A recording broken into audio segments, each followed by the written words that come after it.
Ladies and gentlemen, let me ask you a question that might shake you a little. If your life ended exactly as it is today, would you be proud of the person you've become? Most people don't stop long enough to even think about that. They just drift. They wake up, go to work, come home, watch television, go to bed, and repeat. But here's the danger. A few years of drifting can turn into a decade. A decade can turn into a lifetime. And suddenly you're out of time. The truth is, your future is being designed right now by the choices you make, the habits you keep, the disciplines you practice, and the vision you hold for your life. The only question is, are you designing it on purpose or letting it slip away by accident? And I'll tell you this, the greatest tragedy in life is not that we die. The greatest tragedy is that we live, but we never truly become who we could have been. That's why this conversation is urgent. Because today, I'm going to give you the blueprint, the 7 timeless principles of self-development that can transform everything. Your income, your relationships, your health, your confidence, and most importantly, your future. So stay with me, take notes, let's get serious. Because if you'll apply what we covered today, I promise you 5 years from now, you won't recognize the person you've become. Ladies and gentlemen, before we begin, take a breath and listen. This is the part of the program where lives either begin to change or where excuses find new ways to justify yesterday. This is not about blame. This is not about shame. This is about reclaiming your power. If there is one principle that sits at the center of every life that turns ordinary into extraordinary, it is the willingness to take full responsibility, not a little responsibility, not the tidy bit that's easy to manage. Full responsibility for your thoughts, your habits, your choices, and therefore your destiny. Now, what does that mean? People often hear the phrase and they misunderstand. They think responsibility means taking the blame for everything bad that happens. That's not it. Responsibility is not self-flagellation, it's ownership. It is saying, I will accept the facts of my life as the starting line, not the final verdict, and I will act from here forward. Responsibility is the place where cause replaces excuse. Responsibility is the place where your future begins. Think for a moment of a small business owner we'll call Marcus. 2 years ago, the company that employed him closed its doors. He lost his job. He lost his security. Most people in Marcus's town felt sorry for him for about a day. Then the pity decays into something that feels like permission to stop trying, permission to despair. Marcus could have belonged to the great army of victims, people who parade their difficulties like proof they cannot win. He did not. Marcus wrote down 3 sentences on the first page of a fresh notebook. I accept my situation. I will learn 1 new marketable skill this month. I will speak to 3 people a week who can help me grow. That was it. It wasn't dramatic. It was very simple. He did not wait for permission from the economy or for feelings to change. He acted. Within 9 months, he had a new trade, a small client base, and a sense of dignity he had nearly lost. That's a story of responsibility. Not a miracle, not luck, a decision followed by repeated, steady action. Listen carefully. Blame looks backward and keeps you there. Responsibility looks forward and moves you ahead. When you blame the past, you hand your future to whatever forces you think control your life. When you accept responsibility, you take control of the only thing you can truly control, your next decision. There are 2 kinds of people in the world. Those who react and those who respond. The reactive person waits for conditions to be right. The responsive person makes conditions right. The reactive person says, if only. The responsive person says, because I choose. The language you use matters. It shapes expectation. If only keeps you small. Because I choose makes you large. When you accept responsibility, you adopt a mindset that says, I may not control everything that happens to me, but I will control how I interpret it, learn from it, and what I will do about it. That energy, that ownership is attractive. People who take responsibility are trusted. Employers hire them. Partners commit to them. Opportunities seek them out because responsibility breeds reliability. Let me not kid you. Blame is seductive. It comforts you with certainty. It gives you a reason that absolves you of the uncomfortable work of changing. The boss is unfair. My partner doesn't understand me. The economy is to blame. And while those things might be true in part, Truth is never a full excuse. Blame saves face, but at the cost of your life. Think of all the people who say, I would have but, or I could have if only. Those little conjunctions are the handcuffs of the stalled life. They keep you in the same place while time moves around you. Responsibility is different. It asks for courage. It asks you to look in the mirror and say, what did I do? What will I do? That's uncomfortable. But discomfort builds character. Character builds capacity. Capacity builds outcome. If you want to take full responsibility, begin with the voice inside your head. Your inner monologue determines the quality of your decisions. The statements you repeat to yourself are the drafts of your future. If you wake up and say, I'm unlucky, your mind will bend over backwards to find evidence of that statement. If you wake up and say, I can learn this, your mind will find the steps to learn. Responsibility begins when you become the editor of your thinking. You don't let negative habits of thought run wild. You intercept them. You correct them. When you catch yourself whining, why me? Shift to the crucial question, what will I do next? Simple redirection, not denial, not toxic positivity, a clear pivot toward agency. Language matters too in your relationships. You are responsible for your tone, not for the reaction of every other person. That is a tough one. You cannot control how others respond, but you can always control how you behave. If you want better conversations, be the one who listens more, who asks better questions, who seeks to understand before seeking to be understood. That's taking responsibility for the quality of your interactions. I must be clear, taking responsibility does not mean carrying unjust guilt for what is not yours to carry. If someone has hurt you, you are not to say, it's my fault, when it isn't. Responsibility distinguishes between what you can control and what you cannot, between what you are accountable for and what is simply consequence of another's choice. Mastery is not self-blame. Mastery is self-correction. Guilt shrinks. Mastery grows. Responsibility is the discipline of correction, noticing a result you don't like and choosing a different set of actions to create a different result. Take responsibility for the small things. Most people wait for the sweeping change. Few will steward the small margins. But here's the law. Small disciplines repeated over time compound.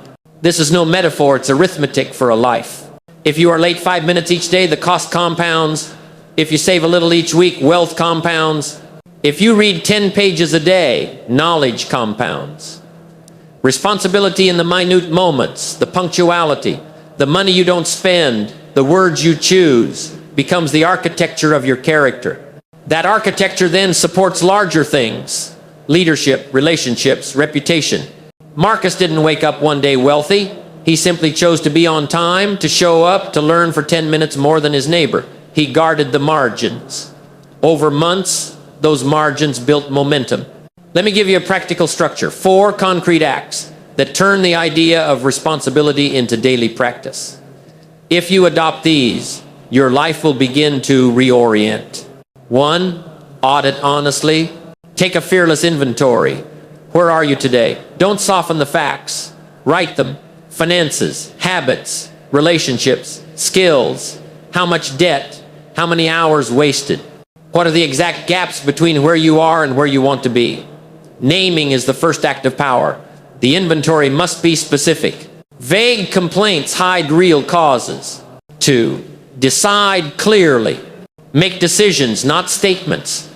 Decide what you will do and set a date. I will learn X by Y. I will save Z dollars by the end of the quarter. Decision is the seed of destiny. A wish is a weak thing. A decision is action in waiting.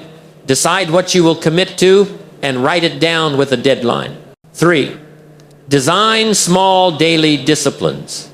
Large goals die without daily rituals. If your goal is to build health, the discipline might be a 20-minute walk morning and evening and no sugar on weekdays.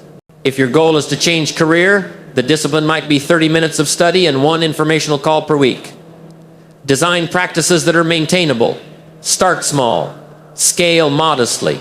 4, build accountability. Tell someone. Find a partner. Report weekly. Public pledges work because we are social creatures.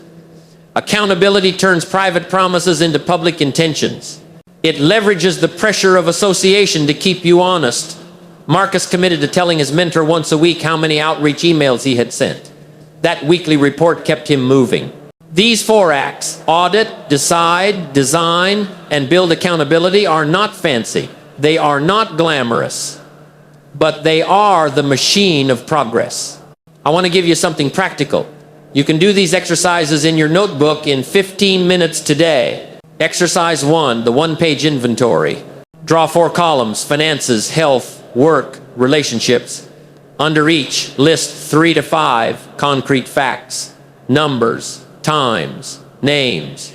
No justifications, no explanations, facts only. Example: credit card balance, $4,200.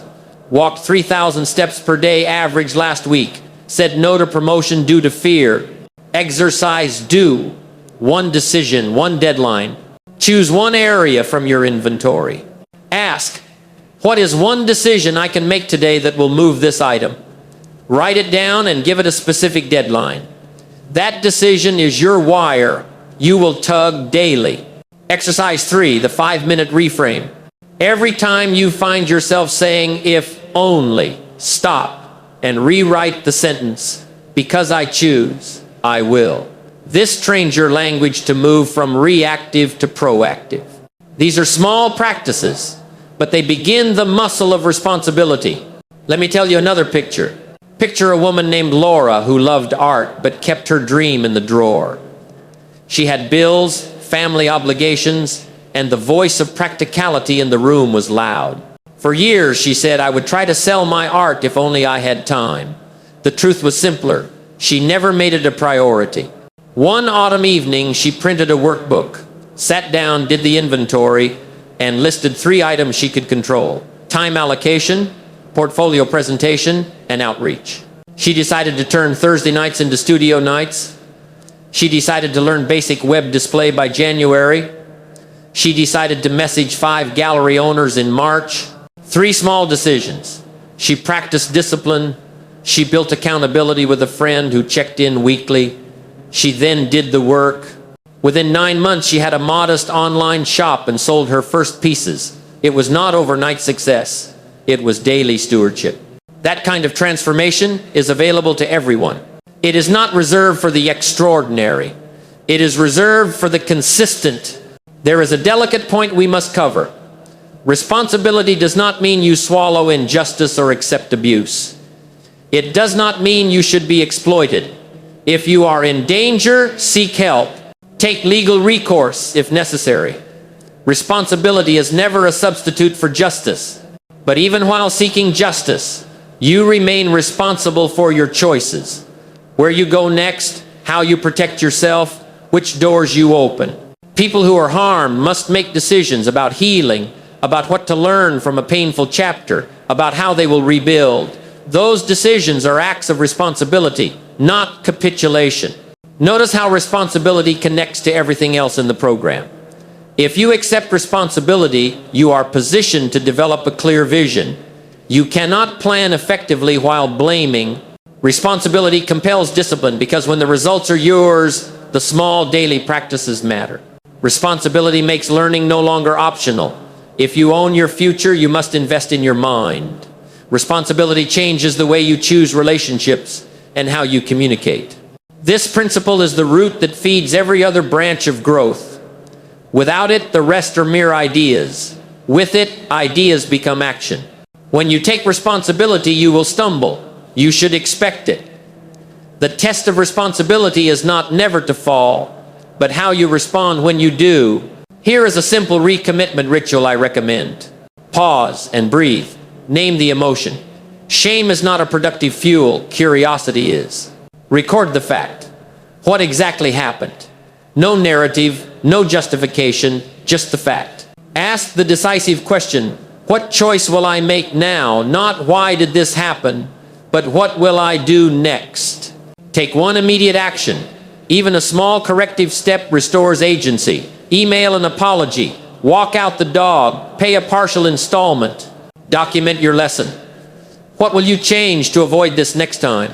That ritual keeps you moving. It turns mistakes into data, into course corrections. It keeps blame off the table and improvement on the table. If you want to live responsibly, your language must change. Here are a few linguistic shifts to practice.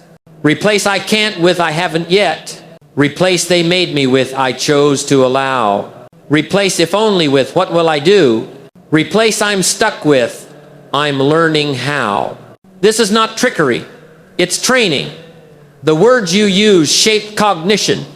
Make your language your ally. If you will practice for 30 days, you can begin to reforge habits. Try this. Week 1, honest audit and 1 decision. Complete the 1-page inventory. Make 1 clear decision with a deadline. And tell 1 person about the decision. Week 2, small daily rituals. Introduce 2 daily disciplines that support the decision. For example, 20-minute study plus 10 minutes planning. And track progress every night for 5 minutes. Week 3, build networks and ask. Reach out to 3 people each week who can help. And practice 1 conversation skill, listening first. Week 4, reflect and recommit. Review what worked and what did not. And adjust the plan and decide the next 90-day objective. This plan is deliberately modest. Ambition without sustainability burns out. Responsibility builds slowly, but it builds for life. When you take full responsibility, something else changes. You become a leader, not because you sought the title, but because people see you steady. Leaders do not need placards. They are recognized by reliability. If you want influence, if you want to attract the right people and opportunities, the simplest way is to be someone who consistently does what they say they will do.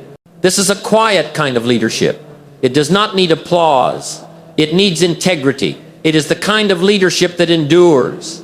If you will leave this section with only one thing, let it be this. Begin something now. Not tomorrow. Not after the next full moon. Now.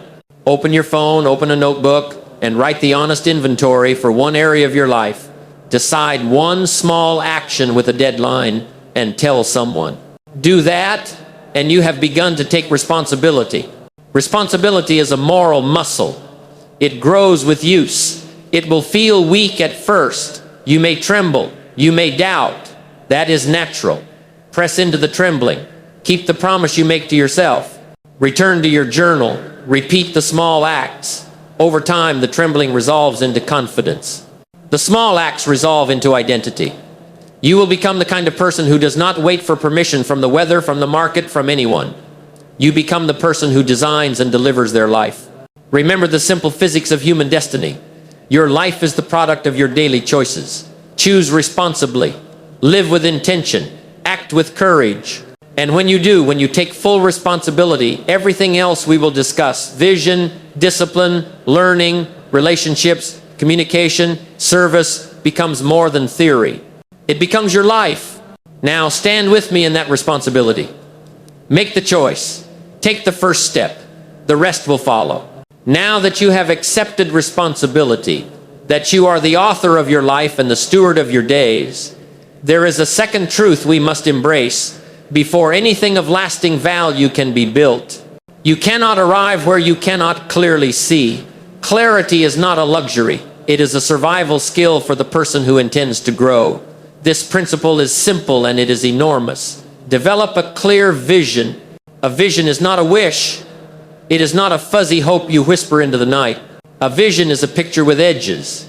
It has color. It has a smell. It speaks in the present tense. It answers the question, what exactly am I creating? When your vision is clear, your choices become easier.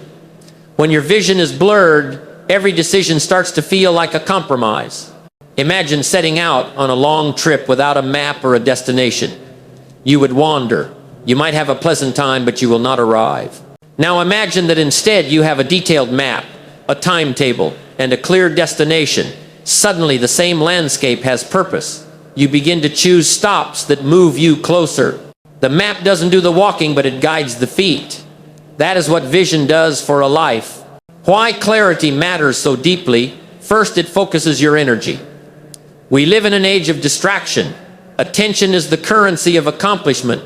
A vague goal disperses attention. A precise vision concentrates it. Second, vision filters opportunities. With a clear picture of the future, Doors that do not lead toward it become easy to decline. Third, vision fuels discipline. When you see where you are going, the small daily sacrifices feel worth it. Without vision, discipline loses its why. Let me tell you a short story. There was a woman named Evelyn who had been good at many things but exceptional at none. She drifted through jobs, attracted short-term success, but never the kind of breakthrough that changes identity. One afternoon, she sat down and asked herself a pointed question: if I could design the next 10 years, what would it look like? She did not answer with a vague hope. She wrote down in present tense the home she would live in, the work she would wake up to, the amount she would save by the end of the year, the rhythms of her mornings, the people she would spend time with. She even described her weekly calendar and what she felt when she woke each day. That exercise changed everything. Decisions that had been hard became simple. Invitations that once seduced her away from purpose no longer fit. Within 3 years, Evelyn had not only built a new income stream, she had recrafted her life to match the image she had sketched on paper. You must have that same kind of picture. Here is how to create it, step by step, with tools you can use today. Begin with the 10-year portrait. Write your vision as if it already exists. Use the present tense. I wake up in my home on the hill. I have a morning routine of exercise, reading, and coffee with my partner. My work brings me joy and produces $X annually. I speak 3 times a year and my calendar allows 2 months of travel. Be sensory. What do you see when you enter your place? What do you hear at breakfast? Who is there? How do you feel? The brain does not easily distinguish a vividly described imagined scene from a plan. This sparks the unconscious to start aligning. Make it specific and measurable. Generalities are dangerous. I want to be successful as air. I want to earn $X, save $Y, and be able to take 60 days of sabbatical per year is actionable. Numbers anchor ambition. Dates create pressure. Specificity makes it possible to test whether you are moving toward the vision. Break the 10 years into 3 and 1 year objectives. Reverse engineer. If your 10-year portrait includes a certain level of income, skills, and relationships, ask, what must be true in 3 years? What must be true in 1 year? Work backward from the end picture to identify the major milestones. Design 90-day plans and weekly rituals. Big visions collapse without small habits. Choose 90-day objectives, few, measurable, and stretch yet realistic. Then map weekly practices that feed those objectives. Consistency in the week is the steam that turns the 90-day wheel. Create visible reminders. People who achieve big things keep their vision in front of them. A vision board, a single-page manifesto on your wall, a lock screen image on your phone. These are not trivial. They are daily cues that redirect the mind when the world's noise tries to pull you away. Attach emotion and meaning. Facts move the mind. Feelings move the will. When you write your vision, link each element to why it matters. I want $X is weak. I want $X so I can fund my family's education and run programs that lift others is powerful. Meaning is the fuel that keeps discipline alive for the long haul. Align your non-negotiables and your trade-offs. Vision demands trade-offs. If you want to build something of substance, you will lose some things along the way. Be explicit about your non-negotiables, the values you will not sacrifice, and the areas where you are willing to say no. This reduces the fatigue of choice. Now, let me give you a short practical exercise you can follow that will take about 15 minutes right now. It's brief, but it will start momentum. Take a fresh page, title it 10-year portrait. Write for 5 minutes straight, present tense, without editing. Don't worry about whether it's realistic. Write big and true to your heart. Then, under that portrait, write 3 measurable things that must be true in 3 years to make this portrait possible. Give them numbers and dates. Finally, select one 90-day action that moves you toward one of those 3-year milestones. Make it concrete. Study for 30 minutes 4 times a week. Or reach out to 2 potential mentors per week. Put a deadline on it and tell someone you trust. There is another tool, visualization, that professionals use to turn images into action. I will guide you through a short minute-by-minute visualization you can use each morning. Close your eyes. Take 3 slow breaths. Picture the smallest detail of your morning 10 years from now. The The color of the wall next to your bed, the sound outside your window, the clothes you put on. See yourself walking through your day with confidence. Imagine a specific success, a project completed, an event you hosted, a check cleared, and feel the satisfaction in the body. Now step backward, seeing the week that led to that success, then the month, then the quarter. In your mind, watch yourself doing the small acts, the calls you make, the discipline you keep. Open your eyes and write down one small action you will do in the next hour that aligns with what you imagined. This short daily ritual links the emotional power of the vision with immediate action that is the real alchemy. It is not enough to dream. You must wake up and move. A warning: do not confuse clarity with rigidity. A clear vision should be firm enough to guide you and flexible enough to allow wisdom. As you learn, your vision will refine. As opportunities appear, you will pivot. The test of a true vision is not that it never changes, but that it consistently pulls you toward the life you intend to build. Now consider how vision interacts with the other principles. Responsibility gave you the ownership to start. Vision gives you the direction. Discipline will give you the muscle. Learning will give you the tools. Your circle will provide resources and accountability. Communication will open doors. Service will give the work meaning. These principles are not separate boxes. They are the parts of a single machine. Without the gear of vision, the engine will stall. Finally, a brief decision challenge. If you are willing to live by vision, do 3 things before this day ends. Complete your 10-year portrait. Choose one measurable 3-year milestone. And create a 90-day plan with one daily ritual. Tell a friend, record it in your calendar, and commit to a weekly check-in. If you do this, you will convert possibility into plan. Vision is the language of intention. It makes the invisible visible. It makes the distant near. It gives the present a reason to behave differently. Develop your clear vision, and the rest of your work responsibility, discipline, learning, relationships, communication, service, will have a compass to follow. Now go and paint your picture. Make it specific, emotional, and actionable. Then return to it every morning and keep walking toward it. The life you imagine is calling you to show up, answer the call. Now that you have accepted responsibility and painted a clear picture of the life you intend to build, there is one muscle you absolutely must strengthen if that picture is ever going to become real: discipline. Discipline is not a stern schoolmaster who takes away your joys. Discipline is the friend who helps you keep the promises you make to yourself. It is the quiet consistency behind every extraordinary life.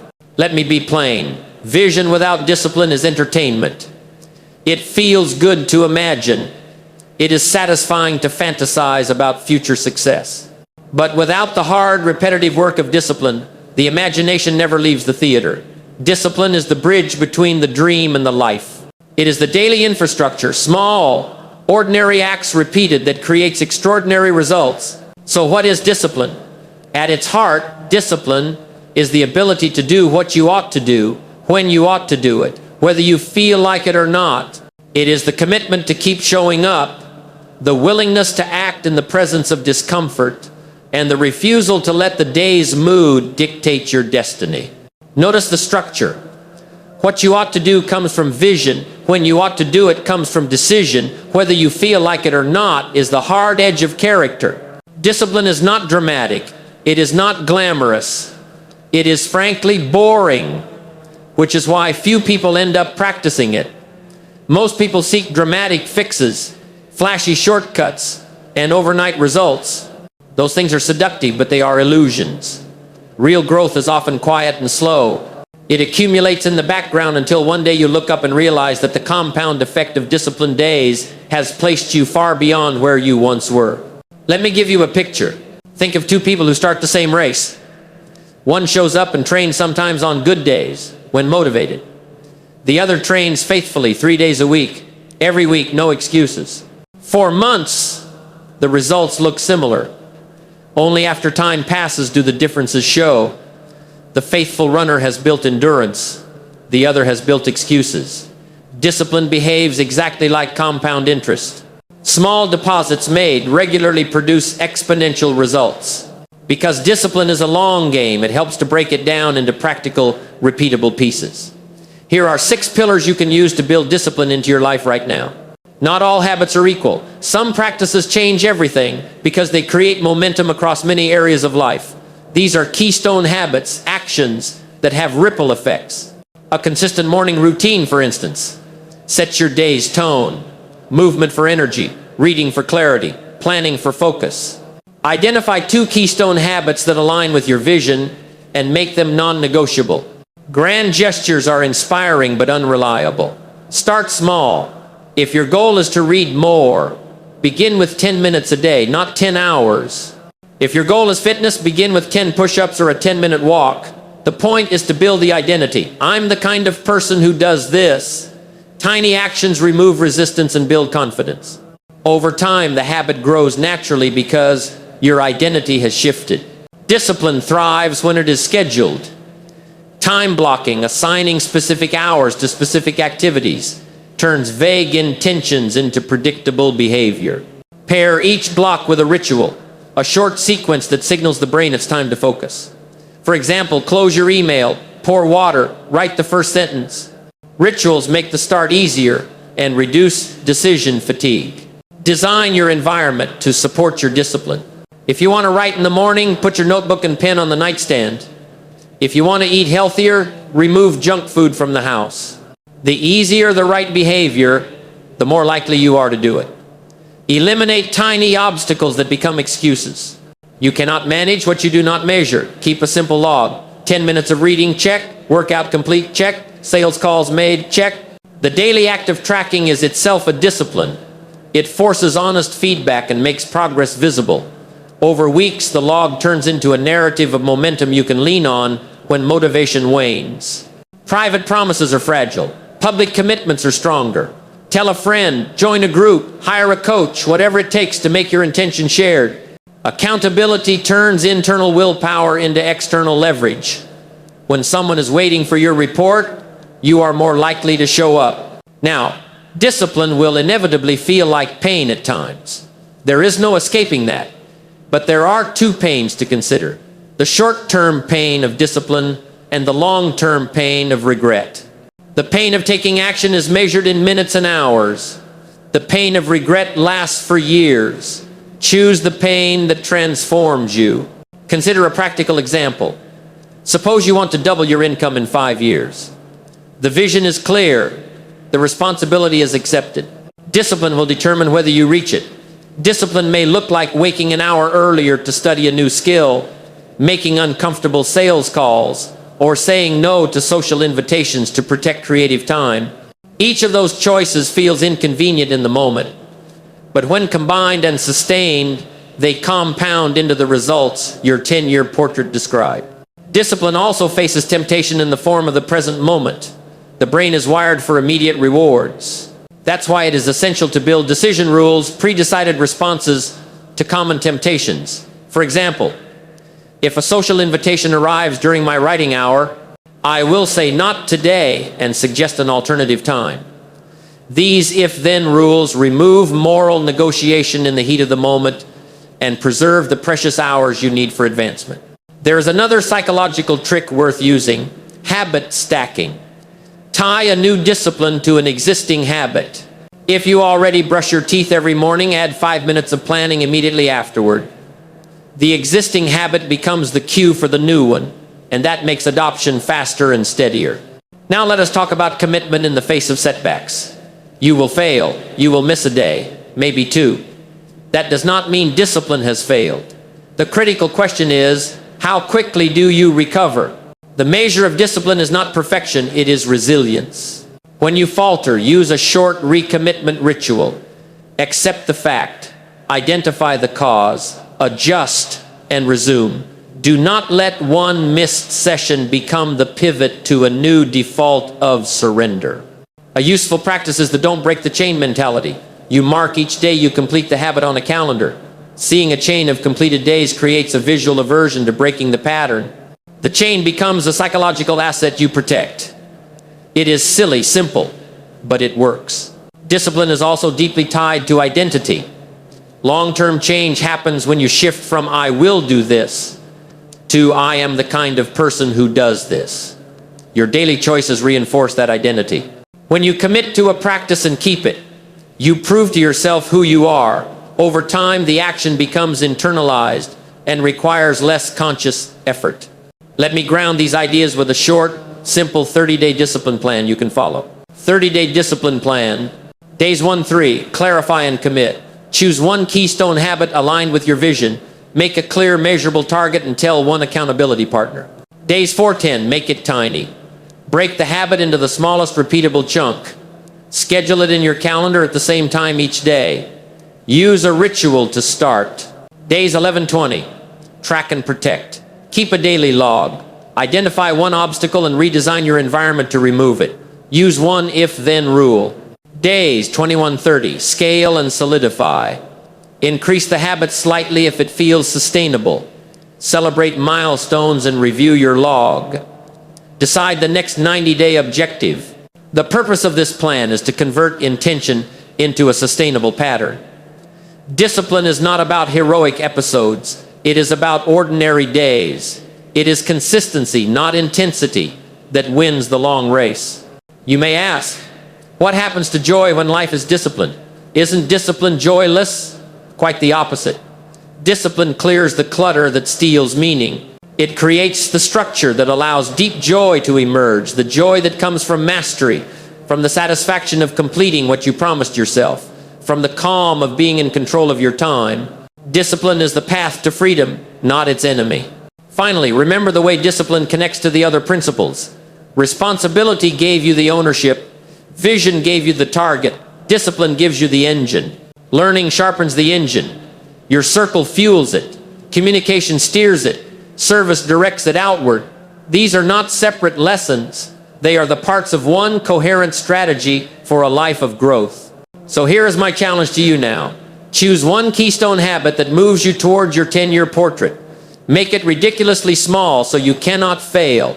Schedule it on the same time each day. Tell someone you respect. Track it. Protect it. And when you feel resistance, remember the two pains. The brief ache of discipline or the long ache of regret. Choose which pain you will carry. Discipline is the cost of admission for a life that matters. Pay it gladly. Start small. Keep going. Over time, the quiet daily investments you make will compound into a life that feels designed on purpose, not drifted into by accident. When you are ready, we will turn that discipline into learning, because the person who disciplines himself to study and to grow will be the person who transforms consistent effort into increasing competence and increasing reward. But before we leave this moment, commit now. One small disciplined act you will do every day for the next 30 days. Say it aloud, write it down, and then do it. Now that you have taken responsibility for your life, painted a clear picture of where you're going, and begun to build the muscle of discipline that moves you every day, there is a single force that will accelerate all of it like nothing else. Learning, not casual browsing, not the noise of the internet's endless scroll. I mean deep, intentional, purposeful learning, the kind that changes your competence, your confidence, and the size of the problems you can solve. Let me say it plainly. Your mind is the greatest asset you will ever own. You can rebuild your house. You can buy a new car. You cannot, however, buy a new mind. So the wise investment is not in more things. It is in more thinking, more studying, more doing. Your library will feed your fortune. That sentence is not sentimental. It is mechanical. Learn more, you earn more, not as some magic formula, but because knowledge turns into skill, skill turns into value, and value attracts opportunity. Learning is not a phase of life. It is the lifeblood of a life well lived. The world changes. Industries rise and fall. The only secure strategy is to be adaptable. And adaptability comes from having a practice of constant learning. The person who keeps learning is never obsolete. The person who thinks they are finished learning soon finds themselves left behind. But learning must be done the right way. There is a difference between reading a book because it is fashionable and reading a book because you mean to change your life with what you learn. There is a difference between collecting certificates and building capabilities.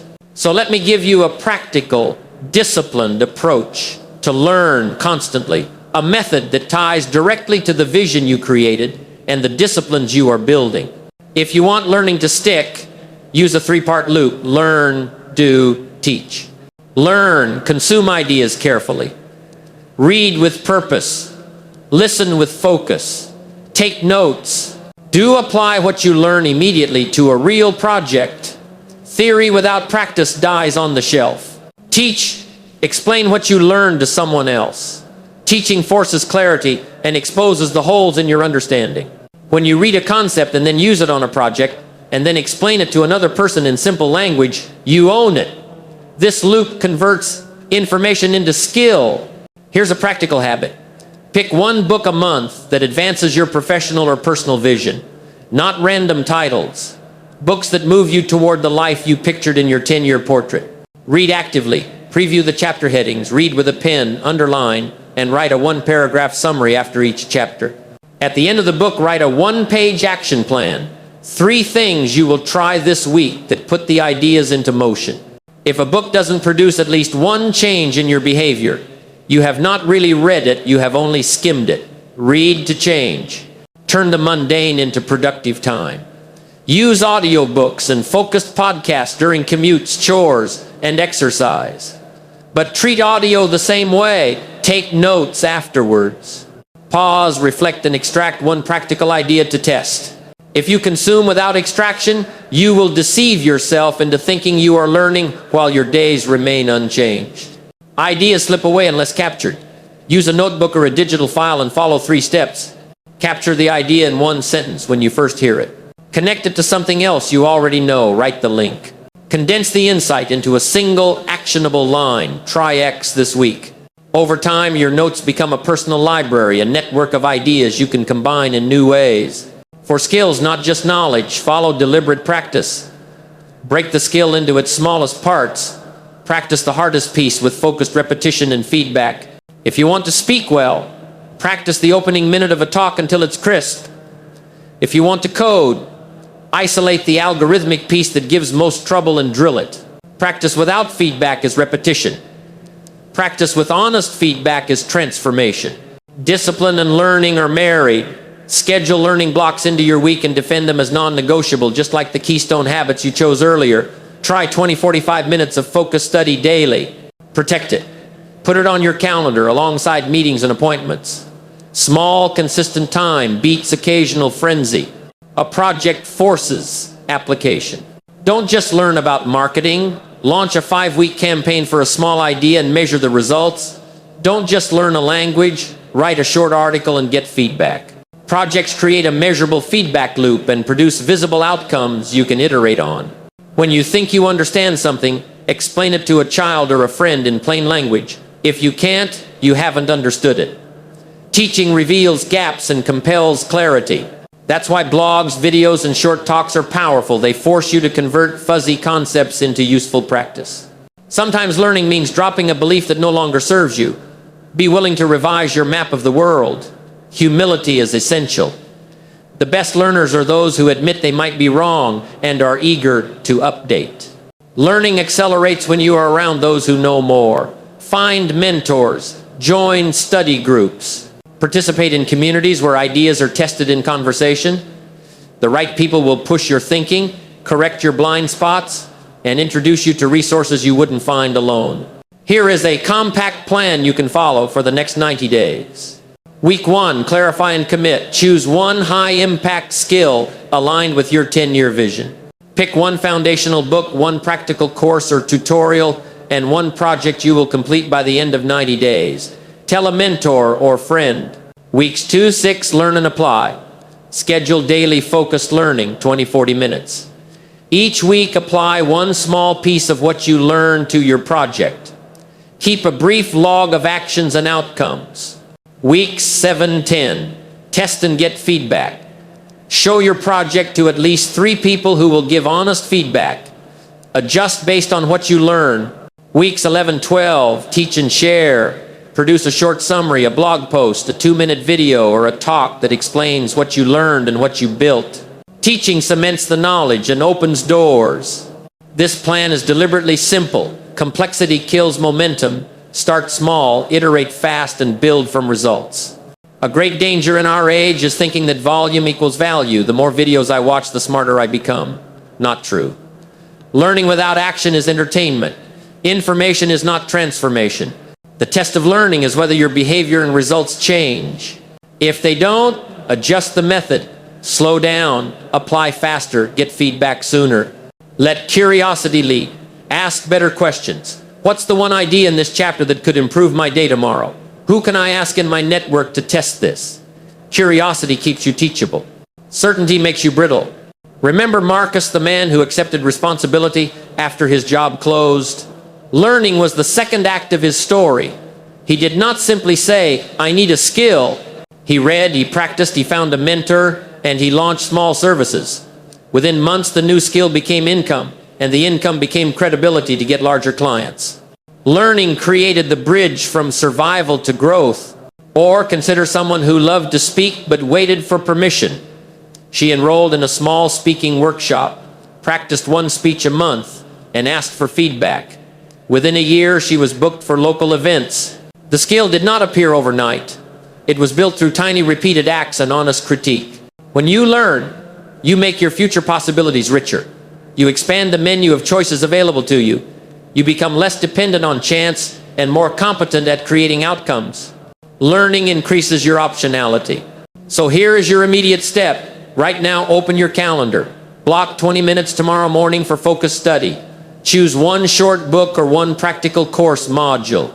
Write down the project you will use to test what you learn in the next week. Tell one person you respect about your plan.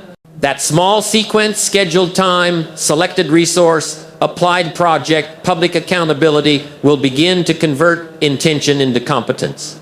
Remember how these principles fit together. Responsibility got you to the table. Vision showed you which table.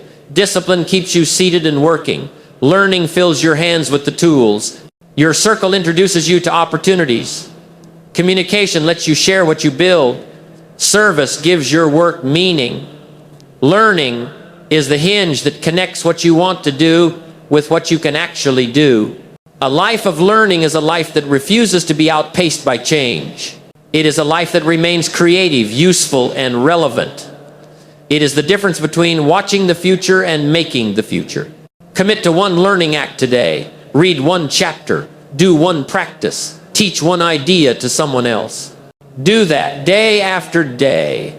And in time, the small acts compound into skill, the skill compounds into value, and the value compounds into a life designed on purpose. Now go, open a book, enroll in a short course, or start the first page of your project. Make your car into a university. Turn your commute into investment time. Learn with discipline, apply with courage, and share with generosity. The world rewards the person who keeps learning. Be that person. Now, before we continue with the next principles, let me pause for a moment. If these ideas are making you think, if you're starting to see how self-development could transform your life, then I invite you right now to subscribe to this channel. Why? Because we're building a community of people who are serious about growth, people who don't just want to drift through life, but design their life, people who want to take these ideas, put them into action, and see results. So click that subscribe button, turn on the notifications, and join us on this journey, because together we're going to keep exploring the timeless principles that can help you build the future you deserve. If there is a quiet power that decides whether your life climbs or slowly ossifies, it is not luck, nor is it merely talent. It is the company you keep. Listen to me. You will not rise above your associations. Your daily proximity, who you laugh with, who you listen to, who you complain with, sculpts your character more surely than any single decision you make alone. This is not an accident. It is cause and effect. If you want different results, begin by changing who shows up in your life. Consider for a moment the 5 people you spend the most time with. Picture them now. Not their faces only, but their moods, their words, their habits, their assumptions about what is possible. Do they make you feel larger or smaller when you leave their company? Do they challenge you to practice courage and excellence? Or do they explain away the future with reasons and excuses? That picture's telling you where you are headed. Most people refuse to look. They treat association like weather, something that happens to them. But association is a choice, and choices compound just like habits. Why does this matter so profoundly? Because the human mind learns by imitation more than by instruction. We adopt patterns that are modeled before us. We absorb vocabulary, priorities, rhythms of work, and even limits to possibility through the people we live with. If the people around you live under the assumption that comfort is the highest goal, your ambitions will quietly shrink to fit that assumption. If they believe in growth, in learning, and in the responsibility of ownership, then your habits will begin to follow. Influence is subtle. It creeps in through conversation, through the kind of books that sit on a friend's coffee table, through the excuses that are rehearsed over and over. That is why to change your life, you must change your associations. Let me tell you a story. Marcus, who we met earlier, had lost a job and found himself sinking into passive pity. For a time, his days were filled with the company of neighbors who commiserated and replayed the same losses as if grief were a badge of identity. Marcus could have stayed there and grown only new reasons to stagnate. Instead, he made a difficult choice. He began to spend 2 evenings a week with a small group of people who were learning new skills and testing ideas. He volunteered at a local meetup and volunteered his time for small projects. Slowly, the language he used shifted. The people around him didn't fix his problems, but they modeled different questions. What did you try today? What did you learn? Who did you ask? Those questions changed the shape of his days. After months of repeated exposure to new norms, Marcus stopped waiting for permission from circumstance. He re-entered the marketplace with skill and with confidence. The company he kept had changed the trajectory of his life. There are different kinds of people your life needs. Mentors who have walked the path ahead. Peers who stretch you by their example. Grassroots friends who keep you honest. Mentees who sharpen you by needing your best. And the family who grounds you in love. Each has a role. Mentors give perspective. Peers create challenge. Friends give respite.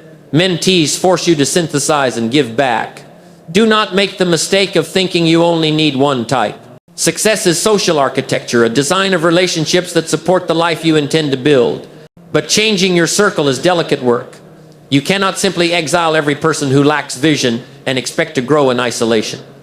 Love is not a ledger you close, so we must be wise. You can keep family and still upgrade your outer circle. You can maintain compassion without letting yourself be drained. The key is to calibrate influence. Spend your hours with the people who lift you toward your 10-year portrait and preserve affection toward those who matter for reasons beyond achievement. You do not have to cut ties like a surgeon. You can change the rhythms and frequency. Say yes to gatherings that feed your growth and politely decline the ones that erode it. Over time, your calendar will reflect your priorities. How do you actually begin? First, audit honestly. Write down the 5 people you spend most time with and describe in a sentence what each one models. Ask a hard question. Does this person add energy or sap it? Does this person ask better questions or settle for easier explanations? Be specific. If the inventory is uncomfortable, that discomfort is useful information. It signals the gap between where you are and the person you intend to become. Next, be deliberate about who you invite into your life. Seek mentors in places where people gather to do the work you want to do. Professional groups, workshops, volunteer boards, community organizations, online forums that are moderated and substantive. Show up and be useful before asking for anything. People open to those who contribute. Approach hunger with humility. Ask for a conversation, not for a life plan. Ask for 15 minutes of feedback rather than a long-term tutelage. Most successful people are willing to speak with those who arrive prepared and respectful. When you meet someone worth knowing, offer something of value. Reciprocity is the currency of relationships. It might be an idea, a helpful contact, honest feedback, or a small action that lightens their load. Never start a connection as if you are only there to receive. Give first. People remember those who made them look better, who solved a small problem, who noticed them in a crowded room. In that spirit, cultivate generosity as a habit. Your network will grow, not out of calculation, but out of contribution. Accountability is another critical element. A friend who simply says you can do it is fine, but a friend who asks, How many did you call this week is priceless. Find or create small accountability structures, a weekly check-in, a measurable metric you report on, a shared goal. When you align your goals with others who care, discipline becomes easier because you are no longer only self-policing, you are accountable to a community. You must also learn the hard art of boundary setting. This is not cruelty, it is stewardship. If someone persistently drains your energy or draws you into comfortable excuses, you can protect yourself by limiting the time you share. You can refuse to engage in certain topics. You can change the cadence of your interactions. Communicate clearly and kindly.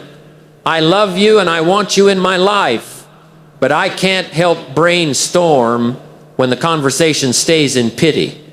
Let's talk about what we can try. Sometimes distance is temporary and corrective. Sometimes it becomes permanent as your paths diverge. Either way, you are not abandoning compassion. You are choosing the climate in which your garden grows. Remember that growth is reciprocal. As you attract higher quality people, you must also become someone worthy of their time. That means investing in your own learning, in the discipline to show up, and in the integrity to be reliable. People join forces with others they can trust to deliver. If you want better associations, become a better associate. Practical habits matter. Make one intentional connection a week, a coffee with a new person, a follow-up note to a speaker you admired, an email to an old colleague with a useful article attached. Attend one event a month that places you among people doing the work you want to do. Join a small mastermind or study group where members share goals and report on progress. Volunteer for roles that require responsibility, organizing a meetup, leading a workshop, helping to run a project. Responsibility attracts responsibility. Leaders gather around other leaders. Do not neglect the power of small rituals that strengthen relationships. Listen more than you speak. Ask questions that invite depth. Remember details and follow up on them. Celebrate victories sincerely. And be present when someone needs a hand. These might sound obvious, but obvious things are not always practiced. Excellence in relationships is often the quiet, cumulative effect of many small, sincere actions. There will be social cost. Some people will be surprised when you pivot toward growth. Some may feel abandoned. That's inevitable. Do not confuse their reaction with your failure. Your responsibility is to be honest about your path and compassionate in your execution. Explain your choices. Offer support. Sometimes people will join you, sometimes they will not. Either outcome is part of the journey. Finally, understand that this principle links to every other one we have discussed. Responsibility compels you to curate your circle. Your vision helps you choose which people will get you there. Discipline keeps you consistent in the friendships and networks that matter. Learning makes you valuable in the eyes of others. Communication opens the doors, and service gives your relationships depth and sustainability. They are not separate truths. They are a single strategy played out in human and social form. So here's the immediate step I want you to take. Tonight, list the 5 individuals with whom you spend the most time. Beside each name, write a single word that captures what they model for you. Underline the 2 names that lift you most. Then choose one specific action you will take this week to increase the time you spend with those 2 people. An invite, a message, an offer to help. At the same time, choose one action to reduce the energy you give to a relationship that leaks your time and hope. A small rebalancing repeated will, over months, compose a new social climate around you. Remember this as you go forward. Your circle will either be your safety net or your anchor. Choose wisely. Tend your relationships like you tend a garden plant intentionally. Prune mercilessly, water faithfully, and welcome those who bring sunlight. In the end, who you become is not merely what you decide in solitude. It is also who you allow to shape your days. Surround yourself with the right people, and the life you have designed will begin to arrive with the companionship it deserves. Now that you have taken responsibility, painted a clear vision, disciplined your days, and committed to learning, there is a final skill that will multiply everything you have built so far: the art of communication. Think about that for a moment. Everything you want passes through people, opportunities, influence, trust, money, relationships, they all travel on the highway of communication. You can have the best ideas, the clearest vision, and the strongest discipline, but if you cannot move people with your words, your presence, and your listening, most of what you build will be contained in a room that never opens. Communication is not a peripheral skill. It is the central amplifier for all the principles you've embraced. True communication begins with one deceptively simple commitment. Listen more than you speak. Most people mistake waiting to respond for listening. They are rehearsing an answer while the other person is still speaking. Listening well is an active discipline. You lean in with curiosity, you ask clarifying questions, and you reflect back what you heard to ensure accuracy. When you listen first, you gain information and you earn trust. People feel seen, and trust is the soil in which influence grows. Practice this today. In your next conversation, do less talking and more asking. Notice how the quality of the exchange changes. You will find that when you admit ignorance and ask genuinely, you learn faster, and people open up in ways they do not with someone who merely pontificates. After listening comes clarity. Words are the bridges between minds. If the bridge is shaky, the traffic slows down. Speak with plainness. Avoid jargon and unnecessary decoration. Say what you mean and mean what you say. Clarity shortens the distance between intention and action. When your sentences are precise, people know what to do next. This is especially true in business and leadership. Vague direction breeds inconsistency. Clear instruction produces reliable results.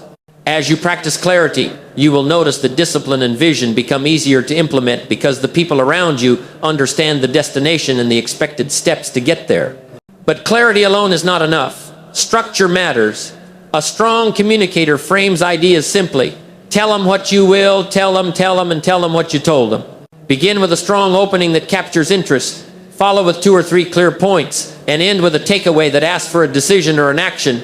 This little architecture keeps attention intact and helps others remember and act.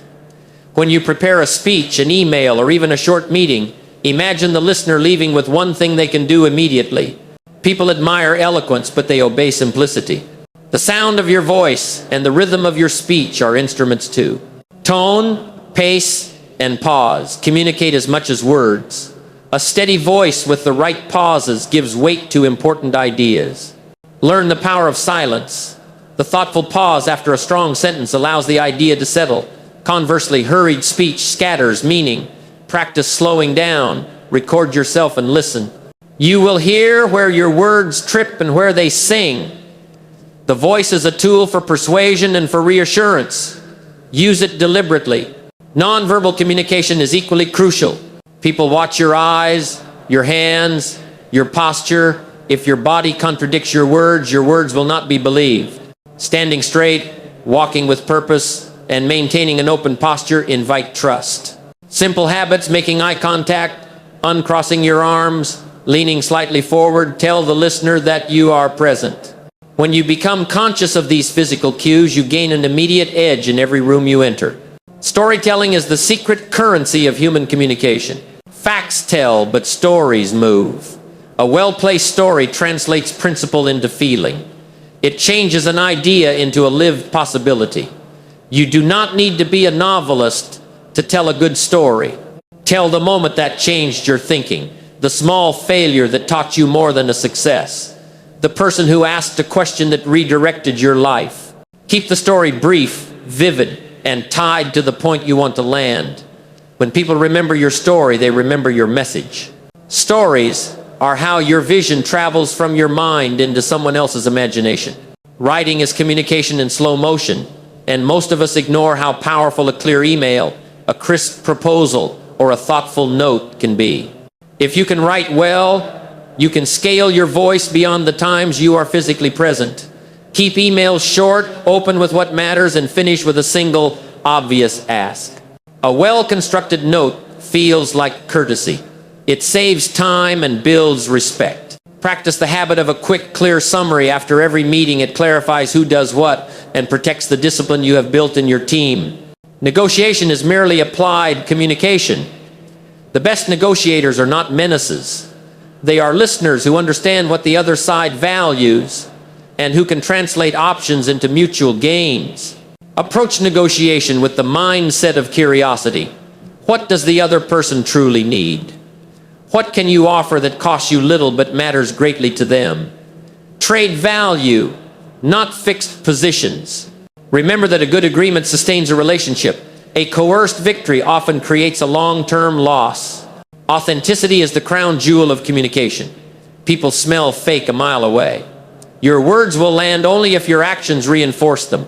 If you promise development and then fail to show up, your speech becomes cheap. Integrity in communication means saying what you mean and doing what you say. That is the currency I spoke of earlier when discussing responsibility. A person who communicates with integrity becomes magnetic. Others instinctively want to be part of their world. Practice with feedback, because growing out of your current state requires honest mirrors. Record a short speech, a presentation, or a video and review it. Ask a trusted colleague to give you blunt, kind feedback. Public speaking clubs, small mastermind groups, or a coach can accelerate your progress because they force you into repeated cycles of doing and improving. The discipline you use to develop daily habits applies here. A little practice every day compounds into a confidence that is unmistakable. There is also the crucial skill of asking better questions. Instead of offering premature answers, become someone who opens rooms with questions that invite creativity. What would it take to make this work? If we could remove one constraint, what would change? These questions redirect focus from blame to possibility, and they move teams into a problem-solving posture aligned with the vision you hold. Boundaries in communication are not rude, they are respectful.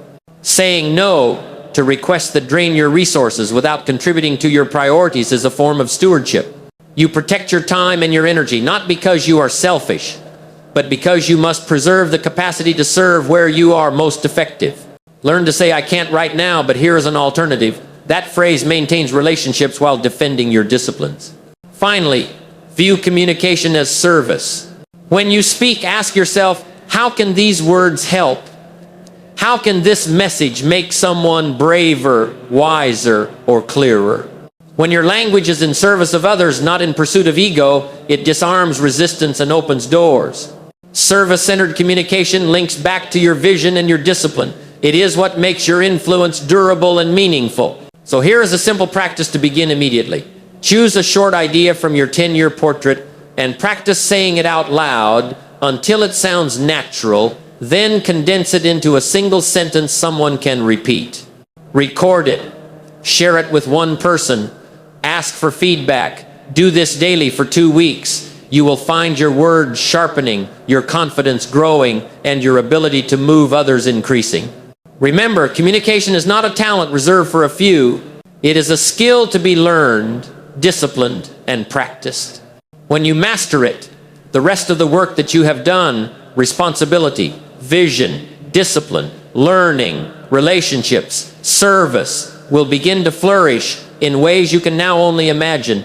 Now that you have taken charge of your life, clarified the picture of the future you will build, strengthened the muscle of discipline, learned with intention, curated the company that lifts you, and learned to move people with clarity and integrity, there is a final movement that turns success into significance.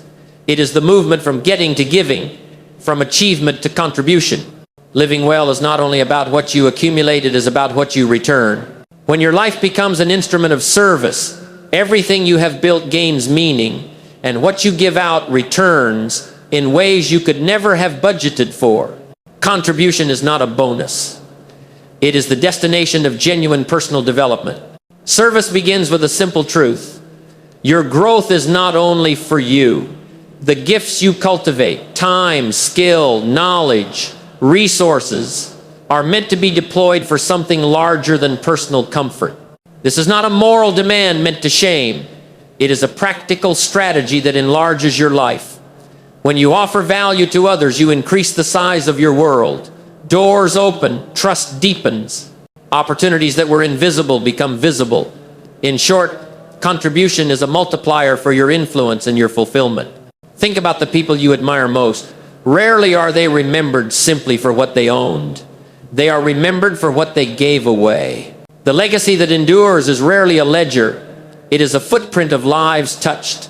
There is a particular kind of joy that comes only from seeing someone else rise because you took a small step to help. It is a different quality of satisfaction, one that sits deeper than applause, because it is connected to meaning, to service, to the knowledge that your life mattered beyond your ledger. Serving effectively requires vision and strategy. It is not merely random acts of kindness, though those have their place. True contribution is aligned with your gifts and connected to your vision. If your 10-year portrait includes teaching, mentoring, or running programs that uplift others, then contributions are not detours from your plan. They are essential avenues to realize it. You do not have to be wealthy to contribute. You can give time, you can share knowledge, you can offer a skill, you can listen. The currency of contribution is not only dollars, it is presence, attention, competence, and consistency. Begin with the small and intelligent commitments. Service practiced casually will feel casual. Service practiced intentionally becomes a habit of character. Start by identifying one area where your skills intersect with a real need. Perhaps you have technical knowledge.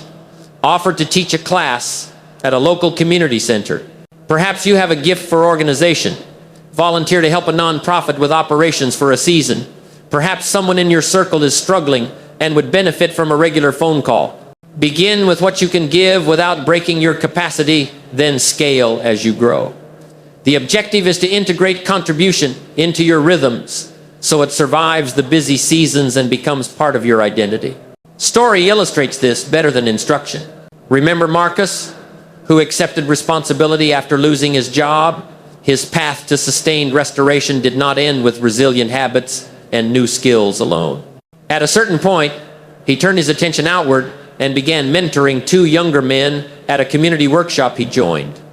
He had little extra money to give, but he had time and a small set of practical skills.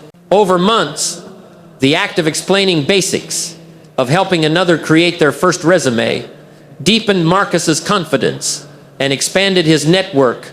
The more he gave away, the more people trusted him, and that trust translated into job referrals and collaborative projects. What started as a small act of service eventually became a platform for new opportunities. Giving did not cost him, it multiplied him. Service is also a form of leadership training. When you commit to helping others, you learn empathy, patience, and the mechanics of real-world problem solving. You discover how to translate abstract principles into practical steps that work for ordinary people. This sharpening of skill is invaluable. The person who can distill a complex idea into a simple, implementable step is the person others follow. Being of service forces you to communicate clearly, to simplify, and to create systems that are replicable. Those capacities are precisely the ones that make you more valuable in any sphere, business, family, community. There is a spiritual truth to contribution as well, though you do not need to subscribe to any particular belief to feel its power. Giving dissolves the tyranny of self-absorption. The habit of contribution loosens the tight grip of fear, envy, and anxiety over small things. When your energy flows outward, your priorities rearrange. You begin to measure success not only by accumulation, but by the breadth of your help. As you practice, you will find an internal economy shifting where significance becomes more satisfying than mere success. Practicality matters. If you want service to be sustainable, design it into your plans. Make it part of your annual and 90-day objectives. Allocate time the way you would allocate capital. Put a recurring volunteer hour on your calendar. Decide on a measurable commitment, 3 hours a month, mentoring, a certain percentage of your income to causes you research, or leading a community workshop by a specific date. When contribution is scheduled, it resists the slow creep of convenience that otherwise erodes intentions. Keep the same disciplined approach you apply to your study and your work. Small, repeatable acts that compound into meaningful impact. Mentorship deserves special emphasis because it is one of the highest leverage forms of service. Teaching one person to do what you do well can multiply your effect exponentially. When you transfer competence, you do not lose it, you increase it in the world. Seek out people who would benefit from your experience and make time to help them move forward. Be honest and direct in your feedback. Be patient in your encouragement. Mentorship is not flattery, it is rigorous care.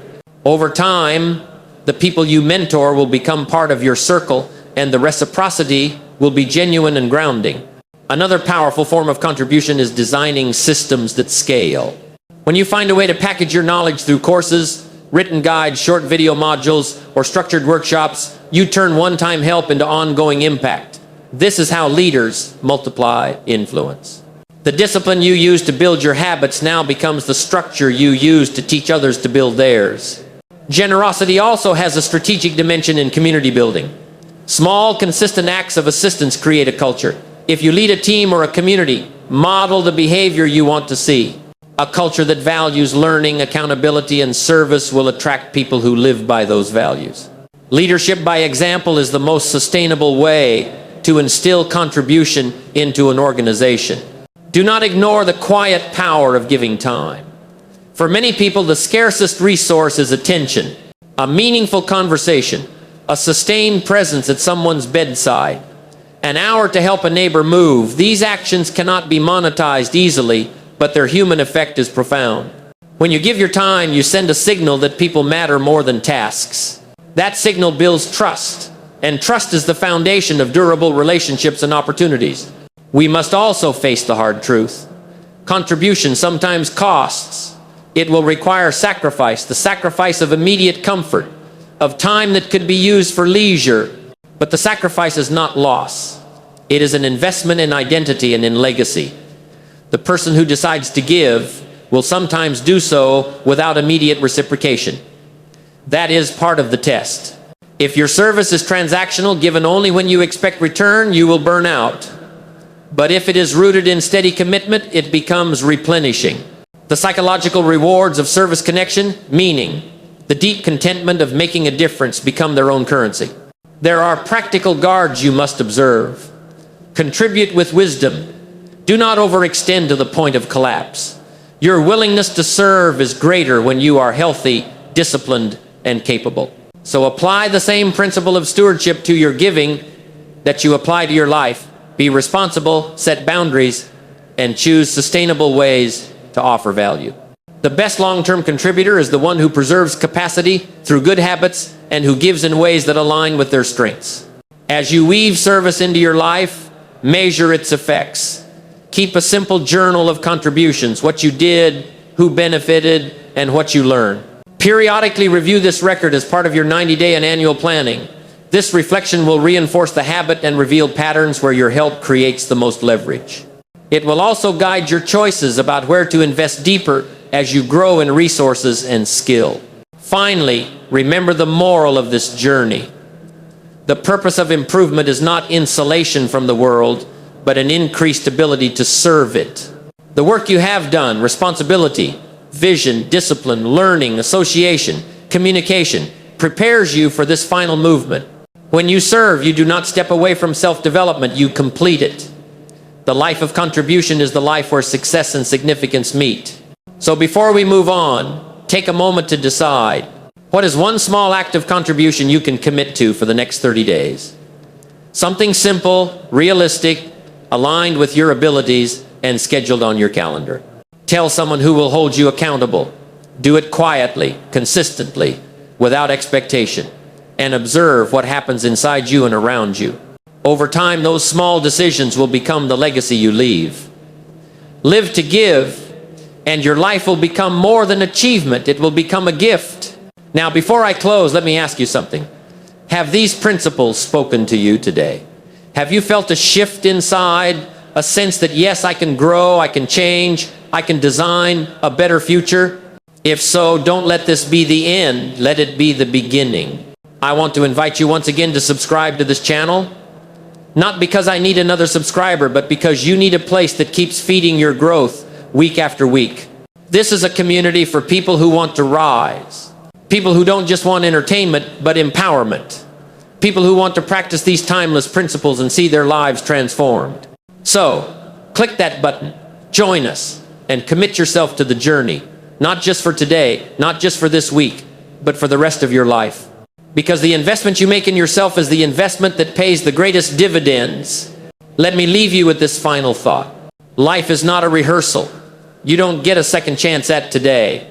The hours are passing, the years are rolling by, and one day you'll look back and ask, did I live Did I love? Did I matter?